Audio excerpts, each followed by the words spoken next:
the house wearing number 3, and nobody's home to watch that house. Touchdown, Hogs! Not a body within 10 yards, lofting down the sideline for Johnson, and he is pulling up. Allen in the pocket, throws it up over the top. Greer looking, throws the ball, got a receiver, there's a catch made on the near sideline, down the right side, 35-30, it'll be Callaway down the sideline, he's going to score, Well, what is up, college football fans, as we dive into week 2 now? The week 0 just really throws me off. What's up, Q, Smitty? What's up? I'm What's over the going on, week guys? 0. Yeah. I'm over the week 0. Can we just call it week 1? Two. Yeah. Yeah. It's week 1. There's no 0. That's called preseason, but it counts on the record. So go to week 1. It's a joke. Smitty's the educator. You don't start counting with 0, right? No. No, it's just 1. It is confusing. And can I ask something? Those Florida highlights and coming into the show, how old are those? I haven't seen anything like after. We're gonna have to change it. I mean, it is what it is. I was trying to let's get a smile on Q's face. It's Friday. Let's go. All right. Hey, I think you actually witnessed one with me, so it was good memory between us. Recap last week. We're not going to talk about your bets because we didn't really have a great weekend, but what were some of the biggest things that jumped out to you? Are you overreacting about anything that you just want to talk about? I know Florida State pulls the slight upset, I guess, where they short dog over LSU. That was probably one that I thought Florida State was a better team going in. Probably the bigger shock was how bad Clemson played against Duke, but I'll give you guys the floor. Y'all talk about what stood out to you. Same thing you just said. I think Florida State's a national title contender. I think they're legit. I think they're going to smoke Clemson. I don't think Clemson has a shot personally. I said it on the last stream we just did earlier today with Jeff Dawson at East Coast Sports Investment. I was shocked by the lack of mental preparedness and just overall preparedness from the coaching aspect as well as the player aspect from a lot of programs. I mean, look at the upsets. TCU gets, upset as a 21-point favorite. Texas Tech goes into Wyoming up 17-0 and loses the game outright. Baylor loses outright to Texas State. LSU, obviously the score wasn't indicative like you touched on earlier, Matt. It kind of got nasty late, but they didn't make second half adjustments, so that's a coaching error. It just seemed like teams weren't prepared, and I always stress this: week 1 should be your best preparation and your best week because you have 21 days to figure that team out and to figure out what you're going to do for that week versus you're going from week 1 to week 2 and so forth. We only got 5 days with 4 days with an off day. It blew my mind that so many big time programs really struggled just on the mental side of things. Yeah, I think Colorado is the big one for me. I gave out TCU. I played TCU, and that was one that you were coming into that game and you didn't know really what you were going to see. We didn't know the line. We heard the offensive line, defensive line wasn't good for Colorado. The defense didn't look great. TCU did move the ball. But the offense was just what was shocking. The kid that played Hunter, that played, defense, offense, Horn Jr., the running back, Edwards catching the ball. I think it was like 5 receptions for over 100 and something yards. Sanders, the coach's kid, he looked legit. And that was another thing. Could he take it from Jackson State into a bigger program and a bigger conference? And he did. So that one I was way off on. And TCU's defense looks like the TCU's defense that was in the national championship game. I think also take away with what Q said was Clemson. Very disappointed with Clemson. Just nothing. What changed? I didn't see anything that changed. They got a new offensive coordinator. You think you got the quarterback that is going to take the team back to the promised land. DJ left. DJ looked fantastic in Oregon State. He actually had time to throw the ball, and he did push the ball down the field and ran well. So I didn't think they used Shipley enough. I like the other running back too. He had a big fumble at the goal line, but I thought they should have got Shipley in a little bit more. But I didn't see anything a major change with Clemson. And again, what like Hugh said, Florida State top notch. They have a quarterback that can really move, can throw on the run. They got the running back. They got the two or three good wide receivers on that team. Defense looked fast like the old Florida State back in the day when I was growing up a little bit. So that's some of the takeaways I had in week one, I guess. So let's talk about that Colorado game, because it was, and we just talked about it on Jeff's show. It was one of those games where I think you could throw out the power ratings. Nobody knew what Deion Sanders has done with this Colorado team. He does a complete year one rebuild, and Shedeur looked amazing. I know a lot of people were rushing to get a Heisman ticket on him and Travis Hunter, but both of them just played out of their minds. Do you think that's sustainable, or do you think that was a let's pump the brakes a little bit? TCU may not be that good versus TCU is good, and Colorado just played out of their minds. I think it's a couple points. One, I don't think TCU's as good. I think they weren't that great last year. They just had a really good quarterback, really good receiver, and some luck on their side. I mean, when we look at that championship game, Michigan sleptwalked into that game, got beat, and then we saw what happened. I mean, they had no business being there. So that's one part of it. I do think that the Colorado team plays hard. I think they kind of, like you alluded to, they have that dog in them. They don't have captains. They have dogs and lions as their patches. And that's just the mentality right there. I mean, that's just junkyard, backyard football, and that's awesome. Obviously a great coach to put that mindset in those guys and really motivate them. I think that success extends at least into this week, but I do expect some regression. You don't have an 80-man flip of your roster and expect to just go win a national title or not have, bumps in the road. I think they're living high, but I also think they're going to take advantage of a bad Nebraska this week. And then we'll start to see, maybe as they go on the road, the hype starts to dwindle per se, or starts to extend into other weeks. And then, you're going to have injuries. You're going to have guys that are tired. Mistakes are going to happen. Complacency. You read the news clippings, things like that. They're going to regress, but I don't think anybody thought that was going to happen the way it did. At least us three didn't. So I think there's a combination to answer that question. Smitty.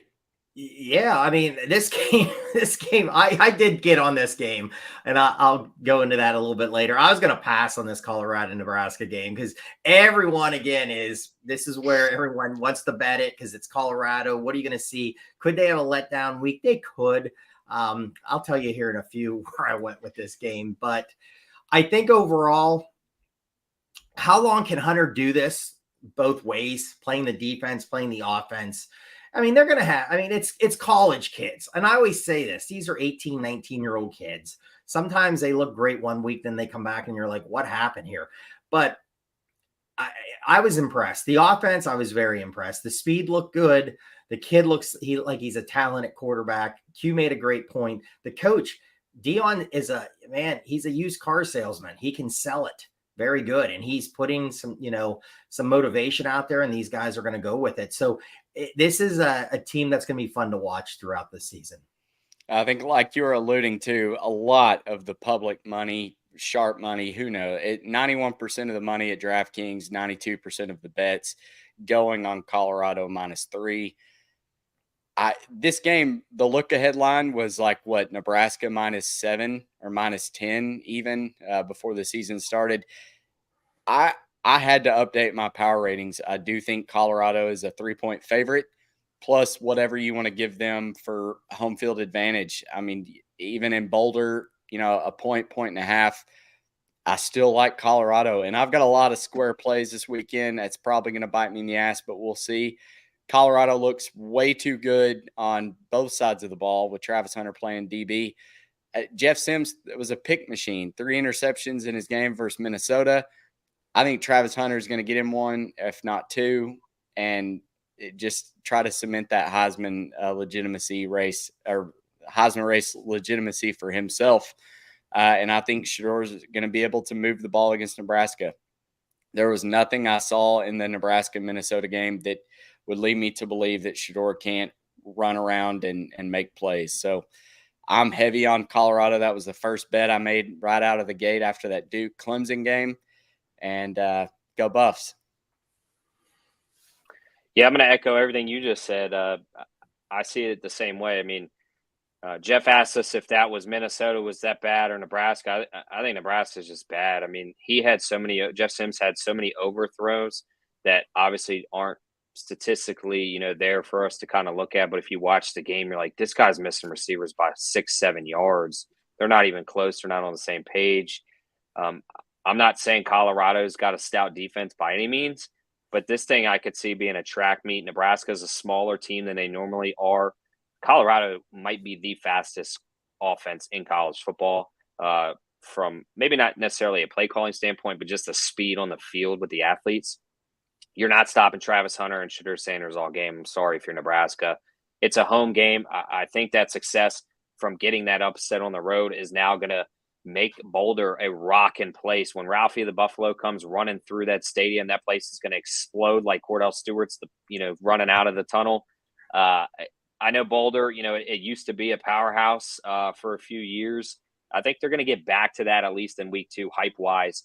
It's sold out. People are going to want to be there. The town, the campus, everybody. It's going to be a hard place to play for Matt Rule in this team of Nebraska. And I think you're stealing money. I know it's very square. It's very public, but I don't know if they know how to cap this Colorado team yet. And I think getting him at 3, maybe 2.5, depending on where the line is in your book, you're stealing money. I just can't see this game even being a 7-point. I think it's going to be a closer to a 10-14 personally. I just don't see Nebraska hanging around. All right. So I agree. The place is going to be crazy. They sold out the spring game. Tickets are going for $300, $400. I mean, this is must-see TV too. Sims does have to play better. I mean, he wasn't good. But here's the thing. They had Minnesota beat. Twice. I think they fumbled. They had the ball. They were past midfield. The guy fumbled. Then he can't turn the ball over 3 times. He can't throw 3 picks. He did have 19 carries, 91 yards. He was 11 out of 19, only 114. So he has to do a lot more. And hey, I'm not going against Colorado this week. What I am doing in this game, Hugh said it, track meet. Let's get it going. Let's get it up down the field a little bit. Over 27.5 points, Nebraska, minus 135. That's the play I'm taking in this. I think Nebraska is going to be able to put some points on. I think Colorado is going to put on some points. And let's see, I'm staying away from betting against Colorado. I'm going to sit back, but I hope it's a track meet. I hope there's touchdowns. And Nebraska, please get to 28 points. That's my play. So let's jump into another one that I'm rooting for, a track meet in this Ole Miss Tulane game, this non-conference battle for Lane Kiffin and the Rebs. I like this Tulane team. I like what Michael Pratt did last weekend, even though that game was a lot closer than what I thought it would be. I think this game could be well into the 70s. Take the over 66.5 if you can still get it. That was one that I had circled. We had talked about, earlier in the week that I wanted to watch. Jackson Dart looks great. Lane Kiffin's got his quarterback. 73-7 win over Mercer. Nothing really to write home about because it's Mercer. But Ole Miss, they're going to have a tough test, and I think the only way they win this is if they score in the 40s, and I think Tulane's capable of doing it too. So take the over. I made this line Ole Miss minus 11. I wouldn't be surprised if they end up pulling away late just because of the talent level, roster deep. Ole Miss should be better, but we'll see. It's still pretty early, so I'm not trying to overreact to a 73-7 win, but kind of is what it is. I think Ole Miss is the right side. Yeah, you're kind of selling me on the over here. 66, Tulane had a good defense last year. They're playing at home. They're going to be up for this game. Ole Miss likes to air it out with Jackson Dart. They got a couple good receivers. They run a fast offense. I mean, we saw that when they had Reese Plumlee there, Matt Corral. I think Michael Pratt's going to move the ball up and down the field on Ole Miss's defense. They're not anything to write home about. SEC teams typically have a pretty easy time scoring on them. They do seem to give up a quite amount of points, and I think Tulane's going to be able to hang with them and force that track meet. So it's not a play as of mine right now, but you're really talking me into it. You led me down a wrong path last week, so I gotta be cautious with. You got me with Miami of Ohio, so I gotta do some research. Yeah, But he's a good salesman. This I know he is a good used car salesman, because now I'm kind of leaning a little bit on the over too here. Maybe I want to jump into this game too. Way to go, Matt. Way to bring me into another game this week. It'll be 10-7 at the half. Well, yeah, probably. I guess somebody fade it, so at least somebody will win this weekend. Yeah. Well, it's a pass for me too, but I think you said good things. I mean, both teams, I like both their quarterbacks. It should be an up and down. I agree. I think one of the best plays in this, and the dogs are going to go crazy here in my house. I think it's an up and down game. I would do the over too, but it's a pass. Maybe, for me right now. maybe that's a sign that you should be on the dog here. Tulane +7. If they can keep it close enough. Okay, so another one with a super high total. Oregon, Texas Tech. Texas Tech is the dog, getting a lot of love, but still that money. 82% is going on Oregon. 92% of the bets. Texas Tech, I feel like everybody on VSiN has said they like the Red Raiders, and I guess it's more of a letdown spot for Oregon. They win 81-7 over Portland State. Texas Tech lost a close game to Wyoming. I know it's hard to go up at Laramie. I just don't like what I saw out of this Texas Tech team that tells me that they're going to be able to compete with Oregon, and Bo Nix at quarterback. Sell me on Tech. Smitty, you look like you want to bet Red Raiders here, and that's probably the right spot, but I need you to sell me on it. Well, this was a couple, when I looked at their schedule, I thought they were going to get by Wyoming. I did. When we were texting back and forth, when they're up 17-0, it looked really good. That is a tough environment to play. I mean, that team does play hard. The coach is really a good coach. But this was the game I thought it was a tough spot for a Pac-12 team to come down to Texas Tech here. It's going to be really warm. It's a tough environment. I think they'll be really pumped up. They know they have to get this game. I just I'm a Bo Nix guy. I say it all the time. Q makes fun of me. Q's not a big Bo Nix guy. I do like Bo Nix. But I just think, again, sometimes when you have teams that had a bad loss, and that was a bad loss, this is where their motivation is for the season. You're going to have the home field. They got to stop the run. They gave up way too many rushing yards. Oregon can run the ball. And again, it's tough to evaluate. Oregon's a good team, but they did play Portland State. So it's tough to see a team that threw up 80-something points and go, wow, this team's going to be electric this week too. I think it's a tough spot. I like a team with motivation losing. I'm on Texas Tech. One of my plays, I'm taking Texas Tech. I got them at +6.5. Q. Man, it's a huge public play. And I think everything is telling you to take Texas Tech, like Smitty just said. And if you did, I can't fault you.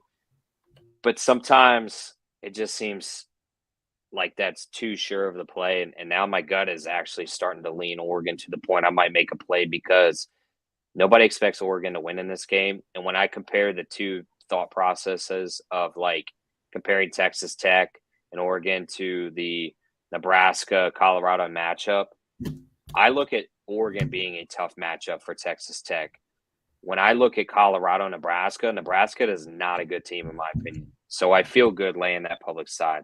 I don't feel good laying – well, I say lay – taking the 6 points or 7 if you got it that number with Texas Tech. I know they came off of a rebound spot, but Oregon's no slouch. I'm not a huge Bo Nix fan. He has played his best football in Oregon, I believe. Big 12. I mean, they're going to score points. Texas Tech has never been a defensive school, even from the Mike Leach era on. I don't know, man. My gut's everything's telling you to take Texas Tech, but my gut is saying, put a bet on Oregon. It really is. The one thing, too, in my notes really quick is I wanted to mention Texas Tech has to run the ball better. I think they had 33 carries for 93 yards. I mean, they just couldn't run the ball. Not going to cut it. So you gotta be able to run the ball in this game a little bit. So I would say this can be a track meet too. I think this one's going to be up and down also, but I'm leaning Texas Tech. But I agree with Q. When you hear everybody's on a team, you're like, this scares me a little bit. So, but I put it in. So let's ride it. Let's go Texas Tech. Well, I did put a bet in at Oregon -6.5, -109. I like it probably a little more than I should. The thing that stuck out to me most was that Oregon's defense only gave up 52 passing yards, and I get it. It's Portland State, but it's still Yeah. 11 football players out there and 81 points against anybody outside of the school for the deaf and blind. I think that's impressive. That shows what their offense is capable of. And if this does become a shootout, I just think Texas Tech falls short. And Oklahoma or Oregon, they have the better quarterback in my opinion. So I had to side with the Ducks.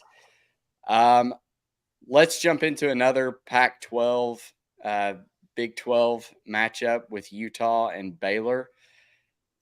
Cam Rising is back for Utah coming off the big win over Florida. Baylor is without their starting quarterback, Shapen, as he went down in a loss to Texas State. Do you have any leans in this one? We have another 89% of the money, 92% of the bets going on Utah. Yeah, I think as long as Cam Rising's playing, two things I'll be sure of: they're going to win, they're going to cover. Is one, and Cam Rising is going to be 100%. The Florida game was a big game for him last year. He blew the game down at the goal line. He threw that pick. The guy wanted to play. It seemed like the coaches held him back for Big 12 play. They wouldn't have put him out there if he was anything less than 100%. I think he's 100% now. If he does go down, I still have confidence in the two quarterbacks that did play against Florida. Because here's the thing. Florida's defense actually held them to some decent numbers. I get it's week one, but it's not like Florida gave up 600 yards. So they did play an improved defense, I should say. They've got good experience. They played both games. I like Cam Rising. I think Utah could actually end up winning the Pac-12 with him as long as he stays healthy and they get some of their guys back. Is Keith back yet? Do we know if he's back as well, the tight end? I'm not sure. But touch on what you just said is Smitty gets adjusted. Their defense is what was so impressive. They held Florida to 13 rushing yards. Yeah. Florida's got a good backfield. They're first in the country in defensive third down conversions. Florida only converted 7.7% of the time. This is a really stout defense. I just think Utah's the right side, as public of a play as it is. Yeah, I agree. Yeah, this is a pass for me right now, but this is just one that you look at and you're like, wow, there's no chance. Baylor lost to Texas State last week. There's no way. Now they're starting quarterbacks out.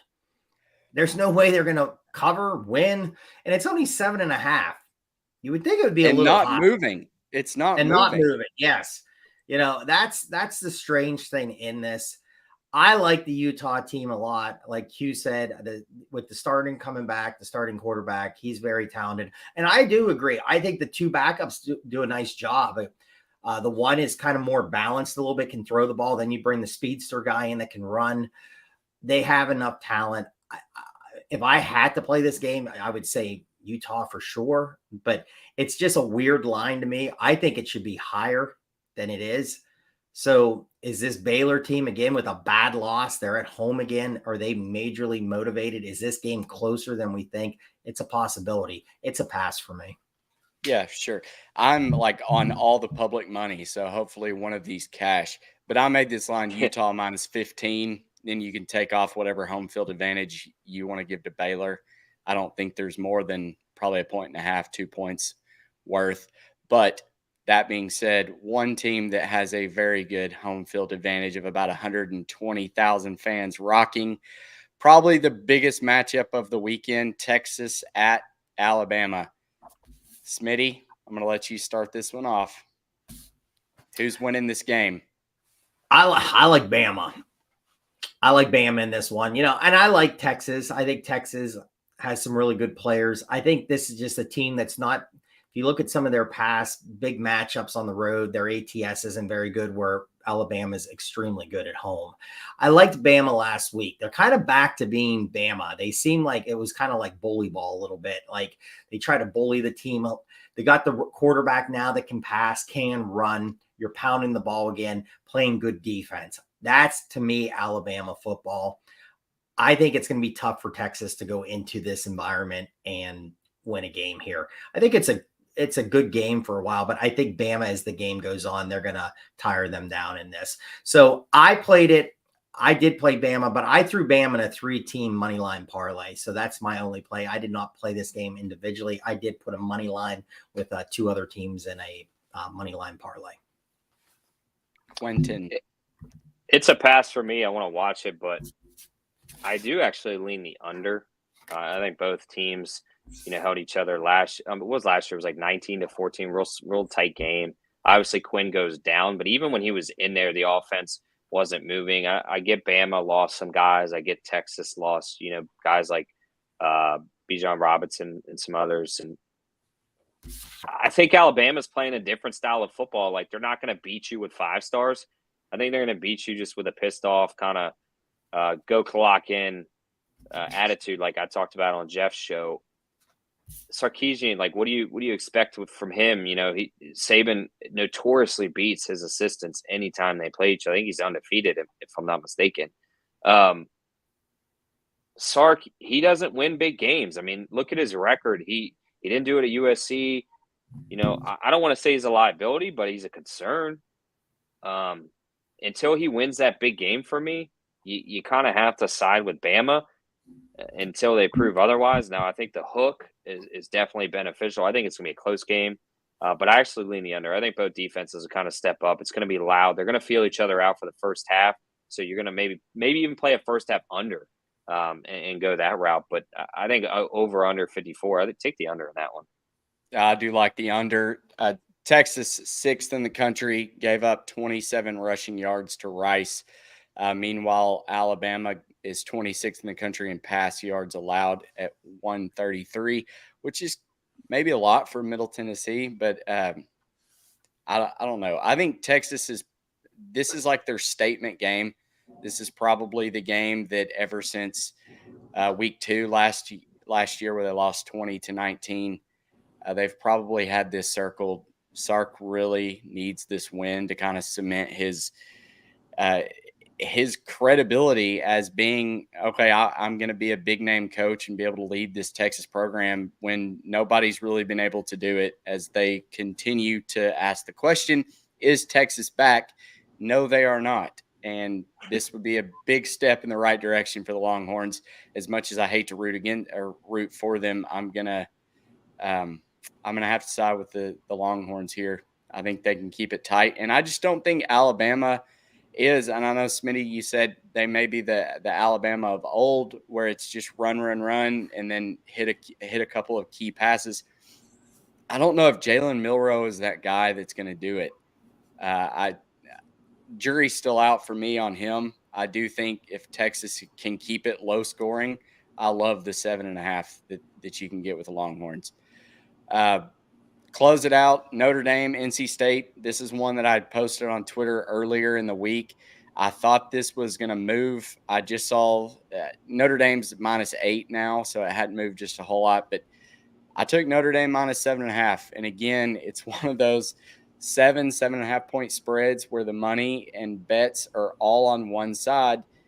But I'm sitting here looking at this NC State team wondering, okay, what did odds makers see in Brennan Armstrong and NC State? Why is this spread what it is and not a 2-touchdown spread for Notre Dame? Tell me why NC State would be worth a bet here, if you can. It's hard to tell. I would have liked to have seen this game in maybe week 5 or 6 to really kind of see what the trajectory of both teams, what their strengths, what their weaknesses are. NC State plays really tough at home. They generally have a good defense. Some years it's elite, some years it's above average. Notre Dame tends to struggle in big games, historically speaking. It seems like, I say historically, in the last 20 years. They're on the road, so I think you got to factor in there's a little home field advantage. NC State's going to play up in that game. Armstrong looked decent. Obviously, it's against UConn. It's nobody to write home about, but he's got his coordinator back from his 2021 breakout year, Robert and he looked confident. Everything looked good from the passing, the running. The weapons, I don't know if they're quite there yet. We got to see if NC State's going to have anybody step up. But, man, it's just so hard to go against Sam Hartman. He's got a revenge factor. He lost last year, but he's got such a better team this year. Notre Dame has so much better athletes than Wake Forest does on the football side of things, and great running back behind him, great offensive line. I don't see how Notre Dame doesn't win this game by 10+ personally. I was eyeing up the under. I was going to play this, and I haven't yet. Maybe I'll jump in on this. I just think the only chance NC State has is just I kind of want to see it slow down a little bit. I want to see Armstrong kind of pound the ball a little bit from the quarterback position and run it. I agree. The only thing with Notre Dame, I love the quarterback. Hartman's a stud. Running back is top notch. They have athletes. They're very good.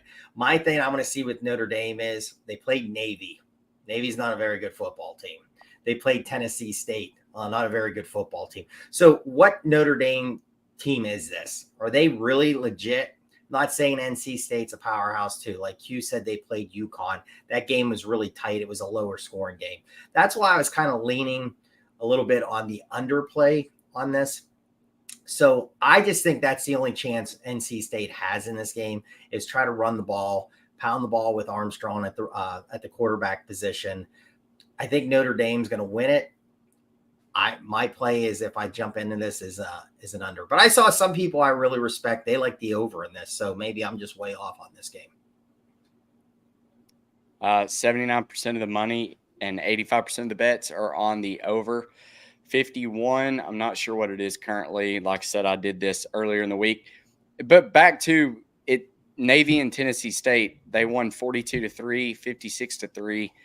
If Notre Dame's defense can, which I think they can, I mean, UConn kept them to 24, or held NC State to 24 points.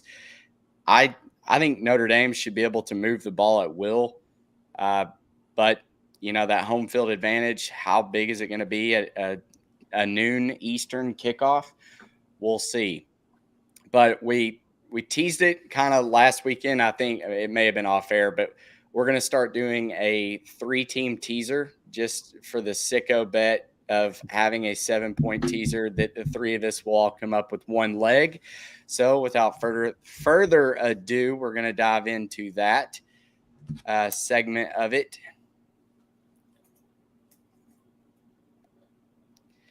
All right. So because my leg lost the one that we put together off air, I'll go last. So Q, tell me your leg of the teaser. I've got it defies all sports betting knowledge. Let's just get that out. We know this is a minus EV bet. Okay. This is for sheer entertainment for the show. We're going to win more than we lose this season. That's a promise. All right. Floor's yours. I like UTSA minus 6.5. The line's up to 13.5, so you get the 7 points.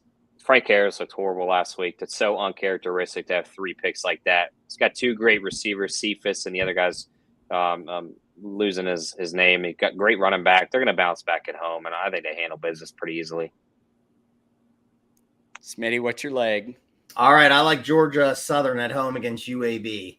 Helton's bringing back a bunch of starters. I think overall they're a really good team. Trent Dilfer is the coach at UAB. I just still think Georgia Southern's a better team. I think it was at minus 7.5, so you could get them down to like minus a half or a pick 'em. So go with Georgia Southern. I think they take care of business tomorrow against UAB. And for the final leg, it is the Notre Dame Fighting Irish. Get it at 7.5, 8. Bring that down to a half a point or 1. Like I've said, I just don't see how Sam Hartman and Notre Dame lose this game. I may eat my words, but I'm pretty square this weekend, so we will see. I think public wins money too. Hopefully they do it again this weekend. Anything else you guys want to cover? Yeah, I got a game that's going to play tonight, actually. It's the how Kansas could we forget Jayhawks. about Kansas versus Burt Burlemer? All right. Yeah. Let me have it. I like Kansas on the money line. I mean, it's a little juice, but I also like them at the minus. I think I got a minus 2.5. It's bouncing between 2.5 and 3.5. So depending on the book, I like Jalen Daniels there. He started 5-0 last year. Then he has the season-ending injury. I've talked about Lance Leopold ad nausea on Notebook Wagering and with Jeff's show, and I get it, right? Bill Self is the legend there. Football is an afterthought in Kansas, but it's coming back. Leopold's kind of building a crowd in that stadium. It's not by any means Tuscaloosa, the Swamp, Knoxville, the Big House, etc. But it's going to be loud there in Lawrence. The fans are kind of really stepping behind this football team. They've got something to cheer about, which they haven't done in ages. No thanks to Les Miles. So I kind of like Kansas in this game, even though I know that it's Brett Bielema is going to try to ground and pound this and just make it an ugly game. I don't think that Kansas is going to let that happen because they score so much and so fast. I think it's going to throw Illinois off their game, and I actually think Kansas wins by a touchdown. You have anything to add to that, Smitty? No, I'm going to just enjoy it. I have no play on that, but I mean, I just can throw dabble. Now, I could dabble. So I could see this being like the perfect game to end game bet, because if you get Illinois, they force a couple 3-and-outs for Kansas and they kick a field goal. They're up 3-0. It's the middle of the second. Freaking hammer Kansas at that point. I think eventually they showed it last year in the Arkansas game. They're not afraid of a challenge. If they get down, they've got the tools to score in a hurry. So I think if they can put a couple touchdowns together, Kansas should win this game. I mean, I don't see Illinois scoring more than 20. So let's get Kansas, up in the 30s at least. Bring it home, boys. Bring it home. You have anything else you're looking at? Yeah, I only have one other UTSA. I mean, I already touched on them in the teaser segment. I think they win pretty handedly. They're a good team. They didn't show that last week. I think they make the corrections and really take care of business at home. Yeah, I got a couple I'll throw out really quick. I like Virginia Tech money line. I got it at -145 against Purdue. On another spot with Sharp Angle Syndicate last week said Fresno was going to go in there and beat Purdue. So I'm going to come right back with maybe I'm just really anti-Purdue. I'm not sure, but let's go Virginia Tech. I like that. I'm also on the UTSA. I took them last week. I lost, but the quarterback just played really bad. Harris had 3 picks. I don't see that happening again. I got them -13.5. New Mexico State against Liberty. Liberty gave up some good rushing yards against Bowling Green last week. New Mexico State wants to run the ball. I got them at +10.5. I like that game. I also with the Nebraska team points over, I went with USC over 50.5. This is a team that's already thrown 55 and I think 64 on twice this year. They want the kid to win the Heisman. It hasn't been done since the 70s. I think they're going to throw a lot of points. How Stanford did get a win. It was against Hawaii. I just think USC they're going to lay some points on teams this year. So I really like that one. I hit my teaser I gave out with you guys last week. So I went Georgia Southern and Pitt. Pitt plays Cincinnati at home. I got Pitt down to about -1. That's a half unit I'm going to play. I like to try to do at least one teaser a week. And then that money line parlay one, I said I went Georgia Southern, Pitt, and then Alabama for that one. And that one I got at +150. That sounds good. Let's cash some tickets this weekend. Okay. We need it. Please. All right. Need it. Well, I almost had a retirement press conference. Well, stay with us. Stay with us. It's only week I'm about to give you the Tim one. Tebow speech. You'll never see a capper work as hard as me. You'll never see a capper win as much as me. God bless. Real quick, how it is stressful because I was like, I got to at least just get one. Because if I go 0 for it, they might say, Smitty, we're doing the show Saturday morning. I'll show up and no one's here. I don't know. So I had to at least get one. I did get a couple. I was down some units. I think I did get 3 winners that I gave out. So it is stressful until that first one crosses the finish line. Well, every day that we lose, it's just a learning opportunity to get better for the future. That's what I'm going with. I'm 10-9 down 0.6 units. So I'm just spinning my wheels, just churning money over here. So I guess it's better than losing it. All right. Go cash some tickets. Teaser. We'll post it on Twitter in just a minute. So thanks for tuning in. See you next week.